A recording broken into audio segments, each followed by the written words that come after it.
મિત્રો તો આજે આપણે આમ તો પહેલા સિંગમાં પહેલો ડોઝ પતી ગયો, ઈયળ જે આવેલી હતી ઈયળની દવા, અને બીજો ડોઝમાં અત્યારે આમ તો આપણે ગણતરી કરી છે અત્યારે મહીનો એટક આવેલો છે.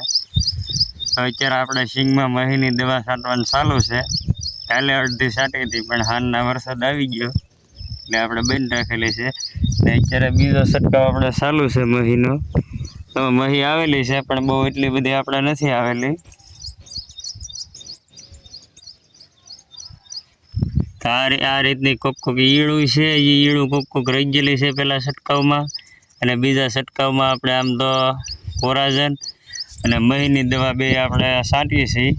તો મહી કાલ છાંટી એટલે એમાં રિઝલ્ટ તો આમ તો મળી જ ગયું છે, મહી બધી મરી ગઈ એટલે આપણે થોડીક હજી અત્યારે દવા બાકી છે એ છાંટીએ છીએ.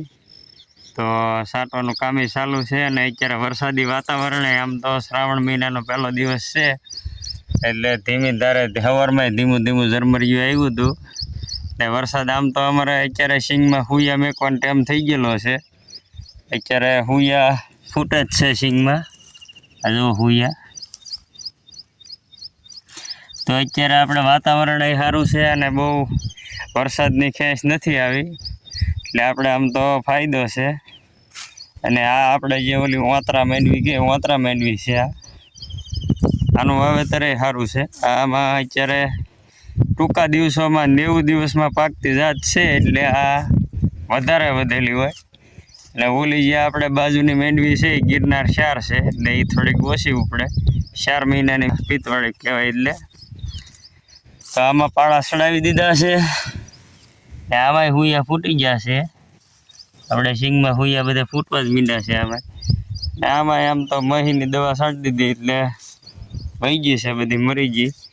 અને આપણે દવા હમણાં તમને બતાવીએ કે આ દવા છાંટેલી છે, આનું રિઝલ્ટ એ સારું આવેલું છે.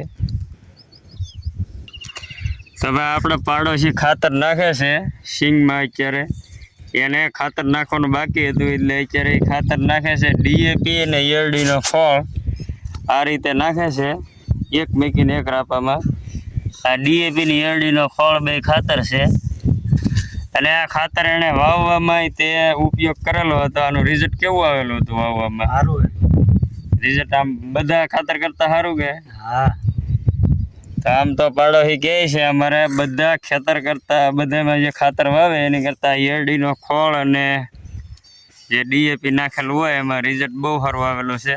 અને આ વર્ષે સિંગ પણ બહુ સારી છે. અમારા એરિયામાં તો સિંગ આમ કાંઈ ઘટે નહીં એવી સિંગ બધાની છેલ્લી છે.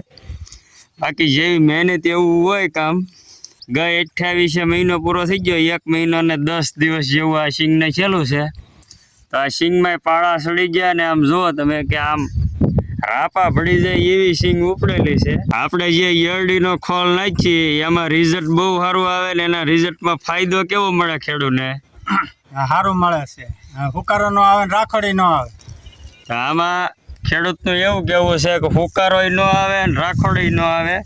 તો આ ખેડૂતે આપણે વાવણી વખતે વાવેલું નાખેલું હતું બે ખાતર, અને આ બીજી વારમાં આપણે પાળા ચડાવવાના છે એટલે અત્યારે ખાતર નાખે છે.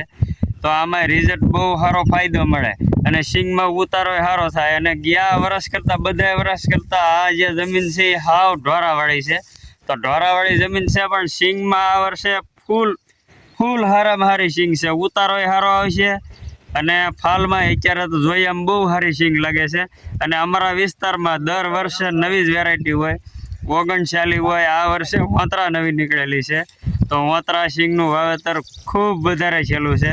39, ઓતરા અને ગિરનાર 4 આ માંડવી જે છે એના વાવેતર વધારે બધાએ કરેલા છે.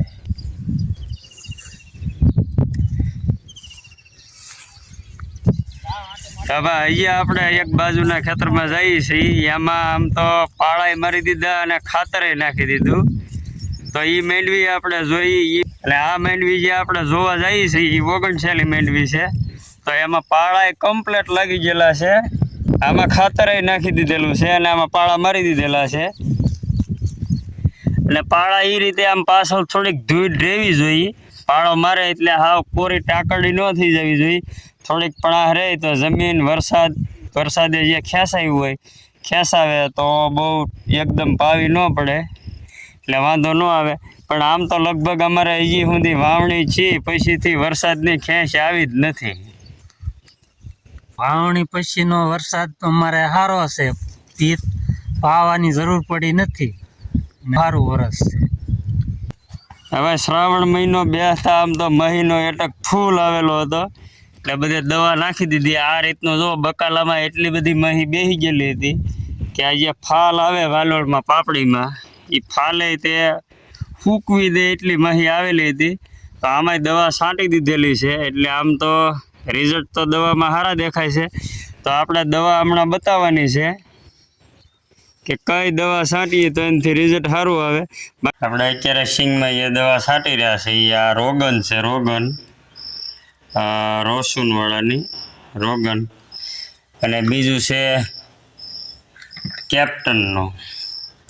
કેપ્ટનવાળાનું જે હુમિક આવે, હુમિક આવડવા કોળ માટે તો આ છાંટીએ છીએ. અને બીજું છે આપણે કોરાજન ઈયળ માટે. આ જે કોરાજન આવે છે